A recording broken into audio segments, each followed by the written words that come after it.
ஐயனார் துணை சீரியல்ல டுடே எபிசோடில் நம்ம சேரன் இருந்துட்டு கஸ்தூரிகிட்டையும் அவங்களுடைய பெரியப்பாக்கிட்டையும் உங்களை கையை எடுத்து கும்பிட்டு கேட்டுக்கிறேன். ஏதோ நிலாவில் இந்த பாம்பில் பார்த்து பயந்ததுனால தான் இந்த வீட்டு வேலையை நான் கொஞ்சம் கொஞ்சம் முடிச்சுக்கலாம் நான் பார்த்தேன். மற்றபடி இந்த வீட்டை நானே எடுத்துக்கணும்லாம் நினைக்கவே இல்லை.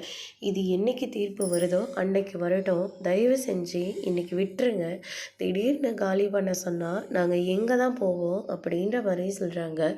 எங்கேயாச்சும் போங்க, எங்கள் வீடு எங்களுக்கு திரும்ப வேணும் அப்படின்ற மாதிரி சொல்லிடுறாங்க. உனக்கெல்லாம் கொஞ்சம் கூட மனசாட்சியே இல்லையா?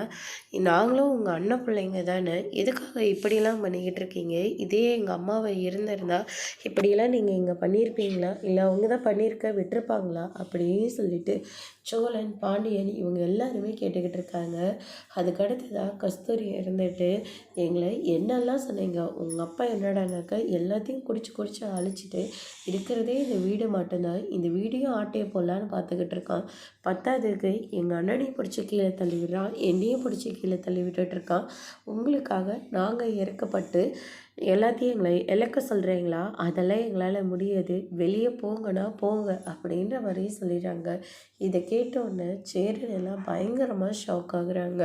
அதுக்கடுத்து தான் உங்களை கெஞ்சி கேட்டுக்கிறேன், எப்படி கேட்டாலே சரி சார், முதல்ல இவங்களை வீட்டை விட்டு வெளியே தொடருங்க சார் அப்படின்ற மாதிரி சொல்லிடுறாங்க. கம்ப்ளைண்ட் கொடுத்துட்டாங்க, எங்களால் எதுவும் பண்ண முடியாது, முதல்ல கிளம்புங்க அப்படின்ற மாதிரி சொல்கிறாங்க. அதோடு இன்னைக்கான பிரம்ப முடிச்சிருக்காங்க.